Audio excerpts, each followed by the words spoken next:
Ce soir, nous ne parlons plus d'annoncer, mais ce soir, je viens te dire que tu es déjà délivré. Je le disais dans l'introduction, c'est que nous allons vivre la même grâce que les 10 lépreux. En plein chemin, soudain, nous allons nous rendre compte que nous sommes déjà délivrés. Nous allons nous rendre compte que nous n'avons plus les liens de famille. Nous allons nous rendre compte nous n'avons plus les liens de pauvreté. Nous allons nous rendre compte que nous n'avons plus des liens de maladie. Soudain, tu vas te rendre compte que dans ta famille, à 50 ans, tout le monde mourait, mais tu te rends compte que toi, tu as 60 ans. Comment ça? Parce que lui a décidé de faire une chose nouvelle. La chose nouvelle, c'est que je t'annonce que tu es libre, toi qui étais captif hier. Je t'annonce que tu n'es plus enchaîné parce que Dieu décide de faire une chose nouvelle. Les principes de ta famille ne vont plus tenir sur toi. Les lois de ta famille ne vont plus tenir sur toi. Les coutumes de ta famille ne vont pas tenir sur toi parce que Dieu a décidé de faire une chose nouvelle dans ta vie. Amen, amen. Donc c'est-à-dire que si dans un domaine, tu te voyais captif, si tu menais une vie comme un captif, tu sens que toi, tu ne fais jamais 2 pas sans reculer. Tu n'avances jamais. Quand tu avances, déjà toi-même, tu sais que, alors dans quelques jours, je vais tomber. Quand tu obtiens l'argent, tu sais déjà que donc ça dit dans quelques jours, je vais tout perdre. Mais moi, je viens t'annoncer que maintenant, Jésus décide de te délivrer de ces choses-là. Jésus décide de te délivrer de la sorcellerie de ta famille. Jésus décide de te délivrer des liens de ta famille. Jésus décide de te délivrer des échecs de ta famille. Jésus décide de te délivrer de la pauvreté de ta famille. Toi, tu seras différent. Tu vas sortir du lot parce qu'il faut que toi, tu démontres que Dieu a décidé de faire une chose nouvelle dans ta vie. Et il faut que les gens le contemplent. C'est pas pour rien. C'est pas pour rien que Jérémie, non, plutôt Élie pouvait dire que l'on sache que tu es Dieu. Il y a un moment donné, il faut qu'on sache que Dieu est avec toi. Il y a un moment donné, il faut qu'on sache que Dieu est dans ta vie. Il y a un moment donné, il faut qu'on sache que tu transportes un Dieu puissant en toi. Il y a un moment donné, il faut qu'on sente que, non, les dieux que ce monsieur sert, non, il faut qu'on les serve nous tous. Amen, amen. Et c'est pourquoi il dit, il va faire maintenant toutes choses nouvelles. Il faut que les gens comprennent que tu as un Dieu en toi. Amen, amen. La 4e des choses que le Seigneur veut faire nouvelle, il dit ceci, annoncer une année de grâce accordée par le Seigneur. Amen, amen. Il dit annoncer une année de grâce. Et bizarrement, aujourd'hui et dans notre assemblée, on dit le thème c'est que nous sommes dans une année de délivrance et de restauration. Le Seigneur vient maintenant t'annoncer une année de grâce. Une année de grâce dans ta vie. J'aimerais qu'on lise un passage. Joël chapitre 2, le verset 25 à 27. Joël 2, 25 à 27. Ça dit ceci. Je vous remplacerai les années qu'ont dévoré les sauterelles, les criquets, les grillons et la chenille, ma grande armée que j'ai envoyée contre vous. Il dit, je vous remplacerai les années qu'ont dévoré les criquets, les sauterelles, les grillons. Bien-aimés dans le Seigneur, quand vous lisez ça et quand vous rentrez dans Genèse, vous allez vous rendre compte que lorsque Dieu a voulu frapper les peuples d'Égypte, la 8e des plaies, c'était les sauterelles. Pourquoi? Parce que ces insectes, s'ils passent dans votre champ, rassurez-vous que rien ne va rester. Maintenant, le Seigneur vient dire, je remplacerai. Je remplacerai ces années. Il y a les années de quelqu'un qui ont été dévorés par le diable. Il y a les années de quelqu'un qui ont été dévorés par les gens de ce monde.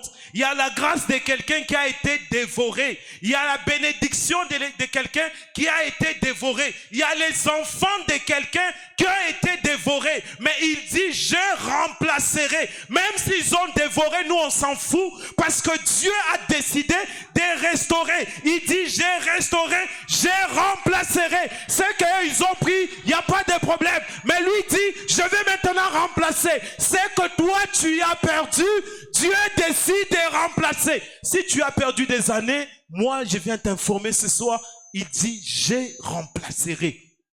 Qu'est-ce que tu as perdu? J'aime trop ces passages parce qu'il dit, même les armées que j'ai envoyées contre vous. Donc c'est-à-dire qu'il y a des armées que le Seigneur a envoyées contre nous. Il y a des choses que le Seigneur a fait aussi contre nous. Peut-être pour nous punir, peut-être pour nous corriger, peut-être pour nous restaurer. Et à cause de ça, peut-être quelqu'un est resté avec un mauvais souvenir. Peut-être Dieu avait envoyé une maladie dans ta vie pour te corriger. Mais depuis, malgré que tu es quand même guéri, tu as gardé le mauvais souvenir. Mais il vient te dire encore que, bien sûr que c'est moi qui ai envoyé cette maladie. Mais moi, je viens te dire, je remplacerai ça. Je remplacerai cette maladie par une guérison. Je remplacerai cette souffrance par une prospérité. Je remplacerai cette pauvreté par une richesse. Je remplacerai toutes choses parce qu'il le sait pourquoi. J'aime la suite, le verset 26. Il dit, vous mangerez et vous serez rassasiés et vous célébrerez le nom de l'Éternel, votre Dieu, qui aura fait pour vous des prodiges, et mon peuple ne sera plus jamais dans la confusion. D'autres versions disent, mon peuple ne sera plus jamais dans la honte. Bien-aimé dans le Seigneur, tu as beaucoup marché dans la honte. Tu as beaucoup marché dans la confusion, mais c'est Dieu ou c'est pas Dieu? Tellement que tu as beaucoup des épreuves. Tellement que tu as connu une maladie atroce au point où tu te dis, mais est-ce que c'est Dieu ou c'est pas Dieu? Est-ce que je sers Dieu ou je ne sers pas Dieu? Est-ce que Dieu est vivant ou il n'est pas vivant? Il y a des moments comme ça, tellement que la souffrance exagère, on commence à se poser ce genre de questions. Est-ce que Dieu lui-même, il existe? Je viens t'annoncer ce soir. Il dit, vous mangerez et vous vous rassasierez. Je viens de dire à quelqu'un que quand il dit manger, ça ne veut pas dire seulement la nourriture. Il y a des choses qu'il va vous donner et vous serez fatigué de ça.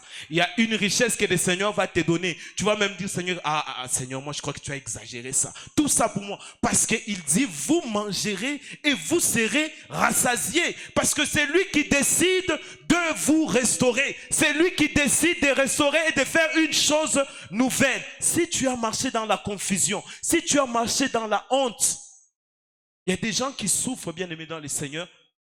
Ils ne souffrent pas parce qu'ils le veulent, mais ils souffrent parce qu'il a décidé de suivre le Seigneur.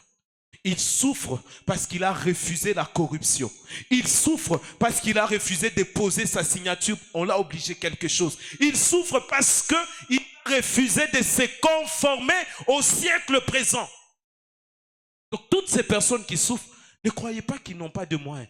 Mais ils souffrent parce qu'ils ont décidé d'appartenir à Christ. Et moi, je viens te dire une chose. Si tu es dans cette souffrance, il dit, je vous remplacerai les années. Toutes les années que tu as perdues pour servir le Seigneur. Je crois que ça me montre. Je viens dire à quelqu'un qui sert Dieu. Toutes les années que tu as perdues, toutes les années que tu as consacrées pour servir Dieu et tu n'as pas vu des résultats, ce soir, je viens te dire, il va remplacer ces années sans résultats en années de résultats. Les années où tu n'as rien vu, cette année tu verras. Les années où tu n'as rien contemplé, cette année tu contempleras. Les années où tu n'as rien palpé, cette année tu vas palper. Amen, amen. Et au verset 27, il dit, et vous saurez que je suis au milieu d'Israël. Dieu est au milieu de nous. Dieu est parmi nous. Dieu est avec nous. Ce qui veut dire que je suis l'Éternel votre Dieu et qu'il n'y en a point d'autre. Et mon peuple ne sera plus jamais dans la confusion. On n'a pas nous un autre Dieu. Nous n'avons que Jéhovah Jireh, Jésus de Nazareth. C'est ça notre seul Dieu. Et nous le savons. S'il dit que je remplacerai les années qu'on dévorait les sauterelles, nous croyons en lui. Bien-aimés dans le Seigneur Shalom. Cette année, c'est une année où passé, on t'a parlé de la foi. Tu t'es armé de la foi. Mais cette année, tu vas vivre la foi. Amen, amen. L'année passée, on t'a appris c'est quoi la foi. Mais cette année, ce n'est plus question de t'apprendre. C'est question maintenant de vivre la foi. Parce que je suppose que chacun de nous a la foi. Amen, amen.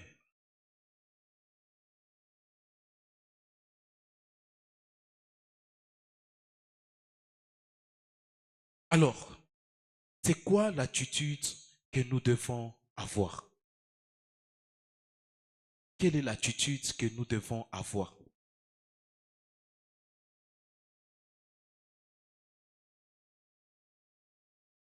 Ésaïe 43, le verset 18. L'attitude que nous devons avoir,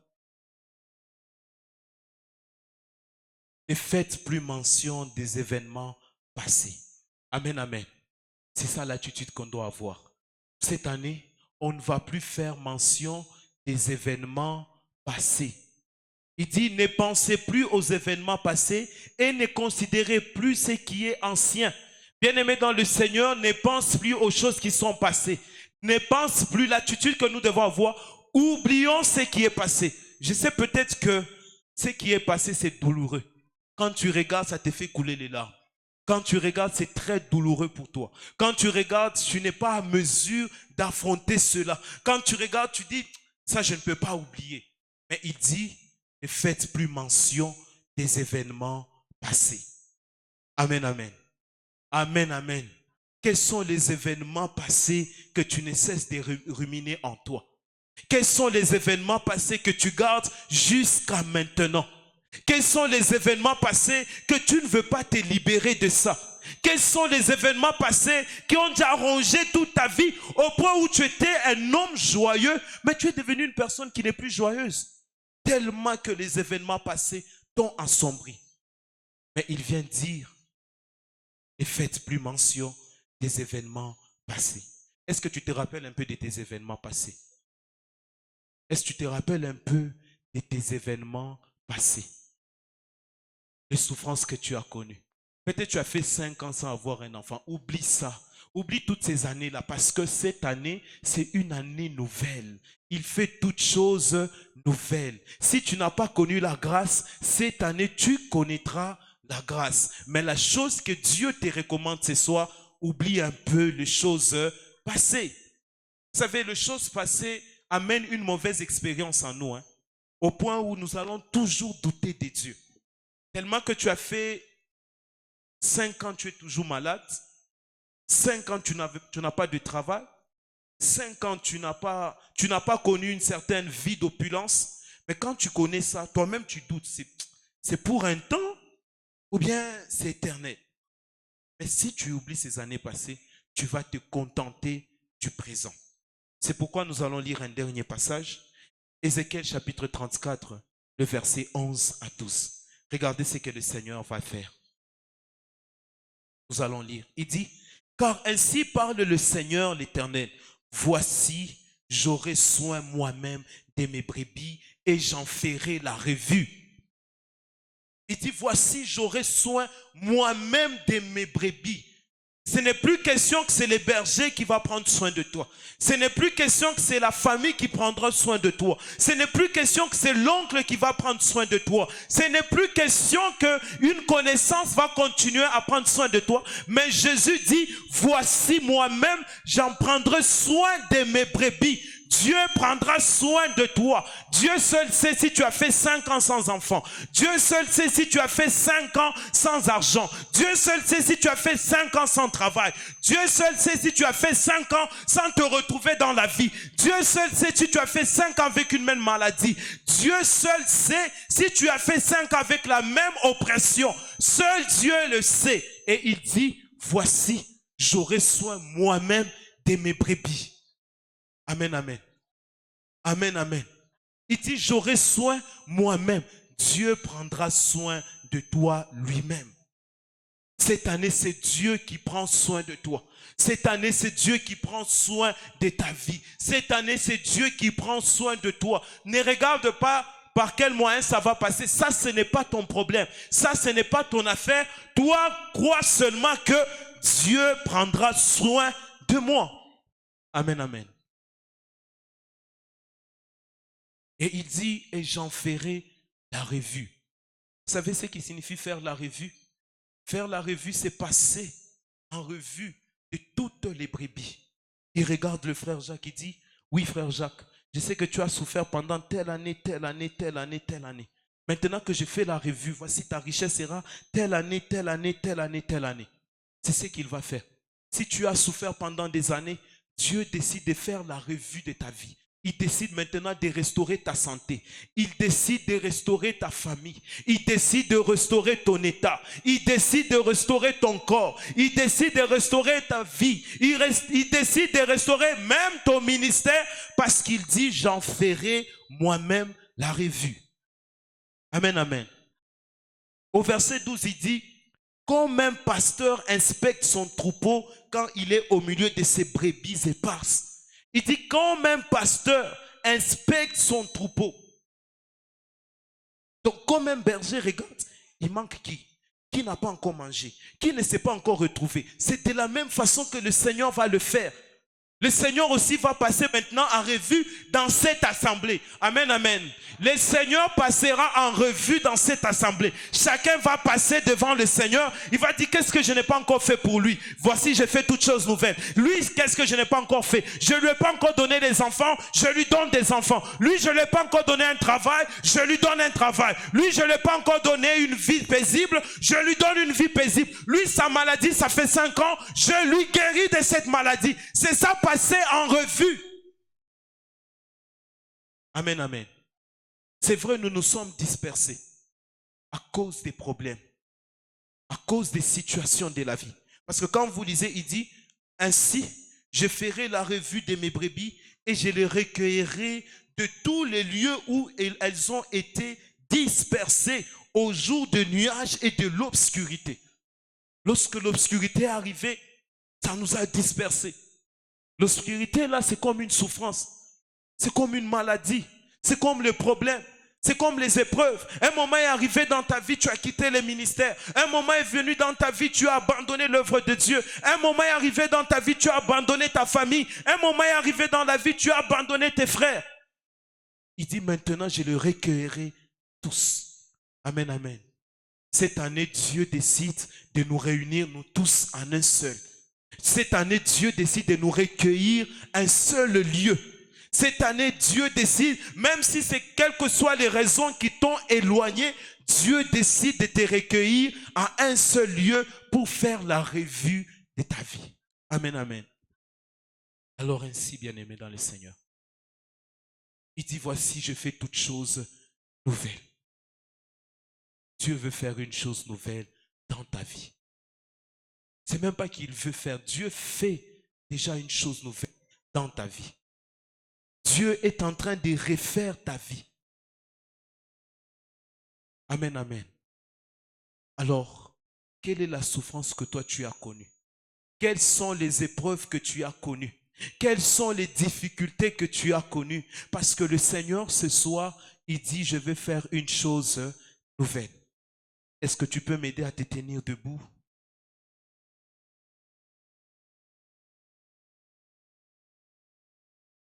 Je ne sais pas si on peut nous entonner les cantiques. Le roi fait son... Bien-aimé dans le Seigneur, le roi veut faire son entrée dans ta vie. Parce que quand il fait son entrée dans ta vie, il dit, j'ai fait toutes choses nouvelles. Le premier exercice que je te demande, c'est de fermer les yeux et de regarder d'abord les anciennes choses. Regarde un peu les anciennes choses. Regarde un peu les épreuves que tu as traversées. Regarde un peu la maladie que tu as, ça fait combien d'années? Regarde un peu au point où, parce que tu n'enfantes pas, les gens te traitent de stérile au moment où tu n'es pas stérile.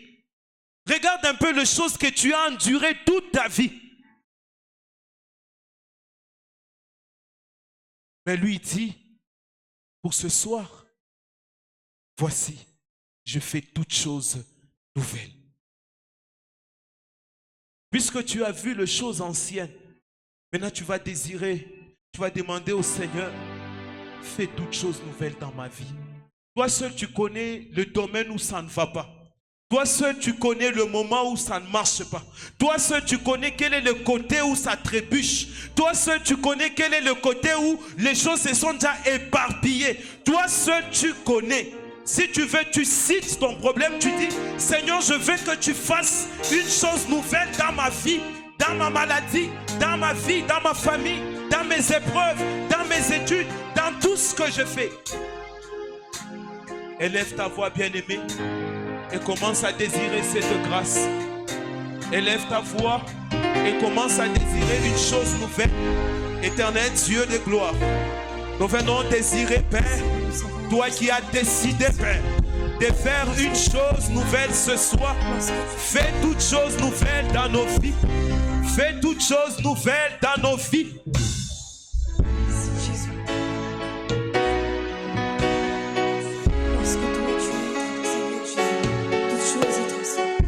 Lorsque toi tu fais ton entrée, Jésus, les choses ne restent plus comme c'était.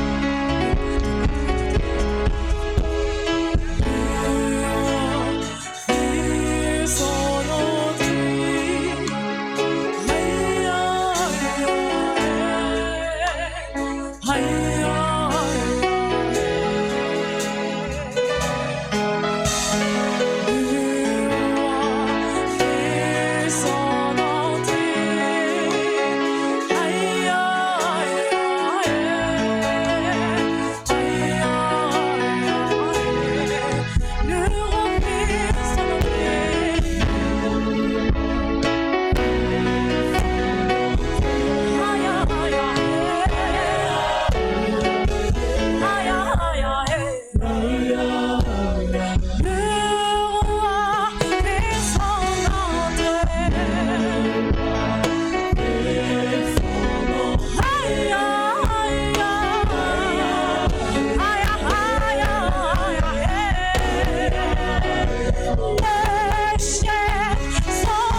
Bien-aimé dans le Seigneur, continue à prier. Il y a une chose nouvelle qui doit se passer. Seul toi, tu connais où est-ce que tu es limité. Seul toi qui connais les liens de ta famille. Seul toi qui connais les blocages de ta famille. Seul toi qui connais une maladie qui persiste des générations. Seul toi qui connais une souffrance qui persiste jusqu'à maintenant. Demande au Seigneur de faire une chose nouvelle dans ta vie.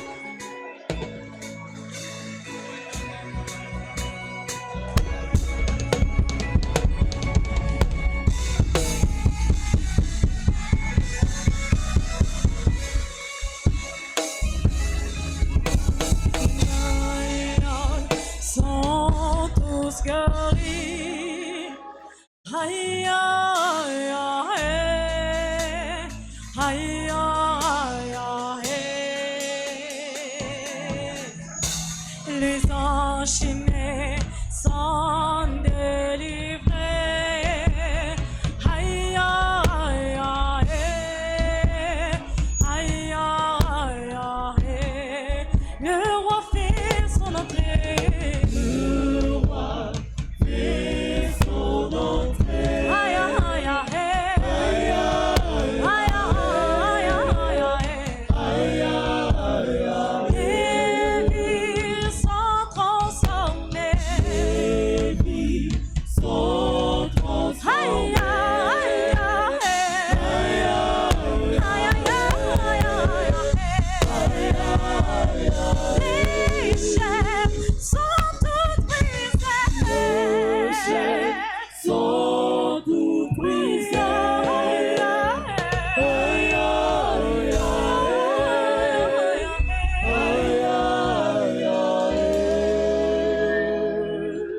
dans le Seigneur, écoute cette deuxième intention. C'est une année de délivrance et de restauration. C'est quoi cette vie de misère dans la famille? C'est quoi cette vie de pauvreté dans la famille? C'est quoi cette vie de blocage dans la famille? Pourquoi chez vous, quelqu'un ne peut pas avoir un bon boulot? Pourquoi chez vous, vous ne pouvez pas vous épanouir? Pourquoi vous, chez vous, vous ne pouvez pas avoir une grâce? Voilà pourquoi, bien-aimé dans le Seigneur, tu vas demander au Seigneur de te restaurer. De te restaurer. Restaurer, c'est rétablir, c'est redonner une autre forme, c'est redonner notre image. Demande au Seigneur de commencer à te restaurer. Qu'il restaure ta vie, qu'il restaure ta famille, qu'il restaure ton travail, qu'il restaure tes études, qu'il restaure ton entourage, qu'il restaure tes parents. Élève ta voix et demande cette restauration.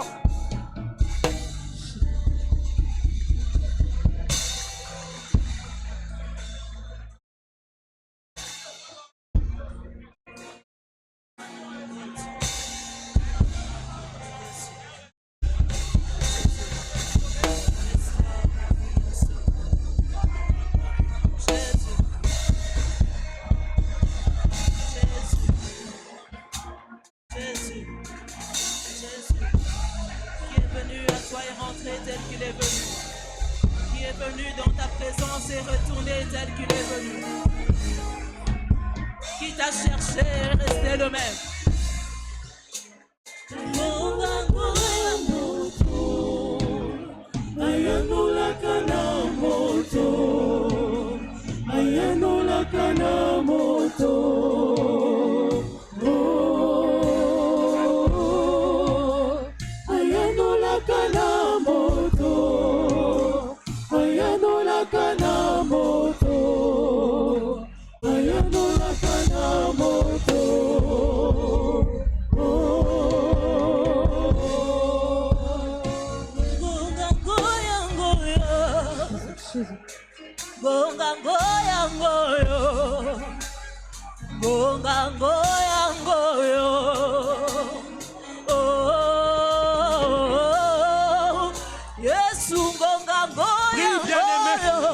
Prie, bien-aimé. Prie. Demande cette restauration. Demande qu'on te restaure. Que Dieu te restaure. Que Dieu restaure ta famille. Que Dieu restaure ta vie. Que Dieu restaure tous les domaines de ta vie.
Garde silence.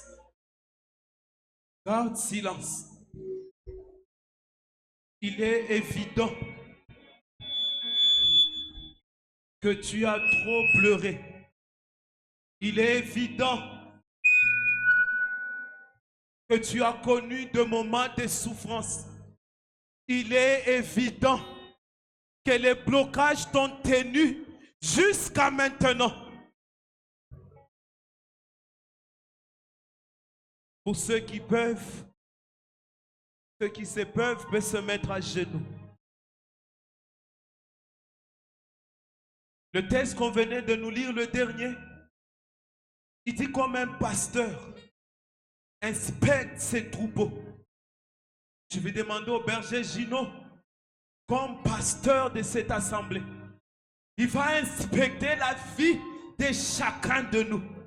Et il va implorer une chose nouvelle dans cette assemblée. Lui, comme pasteur, il connaît les maladies de cette assemblée. Il connaît les souffrances de cette assemblée. Il connaît les pleurs de cette assemblée. Comme un pasteur, il va élever sa voix et il va demander une chose nouvelle de la part du Seigneur. Nous prions avec les bergers Gino. Père éternel, nous te rendons grâce et nous te bénissons. Toi qui es le Père véritable, toi dont l'amour n'est pas à démontrer. Tu es en train de nous dire dans le livre de Romains, alors que nous étions encore des pécheurs, tu es venu et tu es mort à la croix pour nous, afin que, Seigneur, par ta mort, nous recevons, Seigneur, la vie que tu étais en train de déverser à l'humanité. À la croix de Golgotha, Seigneur, ton sang a coulé. Le sang de Dieu, c'est la vie de Dieu. Tu étais en train de répandre ta vie sur la terre. Tu étais en train de répandre, de bénir la terre qui était maudite. Tu étais en train d'effacer la malédiction qui pesait sur la terre. Et nous, les hommes, issus de cette terre, nous venons à toi, Seigneur, pour que tu rendes et que tu fasses toutes choses nouvelles. Et que les choses anciennes soient passées. Nous voulons voir, Seigneur, une nouveauté de vie. Lorsque tu te retrouvais devant cette femme pécheresse, cette femme samaritaine, dont nous représentons aujourd'hui, tu lui as demandé de l'eau. Pendant qu'elle échangeait avec toi, tu lui diras, si tu savais c'est lui qui te demande de l'eau, c'est toi qui lui aurais demandé de l'eau. Et l'eau que tu nous donneras fera jaillir une source du sein de notre vie. Et cette source va couler jusque dans l'éternité, Père. Regarde, il y a beaucoup de malades. Il y a beaucoup d'infirmes. Il y a beaucoup d'aveugles. Père, fais qu'une source nouvelle jaillisse de nos entrailles. Que cette source, Père, commence à régénérer, Père de gloire, même les cellules cancéreuses. Que cette source, Père de gloire, commence à refaire, Père de gloire, le dysfonctionnement dans nos corps, les corps malades, le corps diabétique, le corps, Seigneur, d'hypertension. Père, que cette source, Papa, refasse toutes choses nouvelles dans le corps de ton peuple, car nous voulons voir un peuple rebâti, un peuple refait, un peuple renouvelé, dans le nom puissant de Jésus-Christ. Regarde, Je vois des cœurs, Seigneur, qui saignent de douleur, parce qu'étant abandonnés, parce qu'étant rejetés, ils vivent des situations douloureuses, des situations compliquées, des situations malheureuses. Ils étaient en train de se poser la question, est-ce que je prie le vrai Dieu? Aujourd'hui, moi, je voudrais confirmer, Seigneur, que le Dieu que nous prions, il est le Dieu véritable et celui qui passe pour visiter son peuple. Passe et commence à restaurer tous ces cœurs brisés, toutes ces âmes blessées. Commence à restaurer et à refaire toutes choses nouvelles. Nous voulons que cette année, Père de gloire, cette assemblée, Père de gloire, soit fait des hommes faits, des hommes renouvelés, des hommes bien bâtis, des hommes matures, et en Seigneur, la nature de celui qui les a rachetés à la croix de Golgotha. Père, nous voulons que toi seul viens naître en nous, viens naître en nous, viens naître en nous, de sorte que nous puissions dire, ce n'est plus moi qui vis, mais c'est Christ lui-même qui vit en moi. Père, viens vivre en nous par le Saint-Esprit, afin de nous donner de l'avenir et de l'espérance. Dans le nom puissant de Jésus, nous sommes en train de nous lever en acclamant très fort pour la gloire du Dieu Tout-Puissant.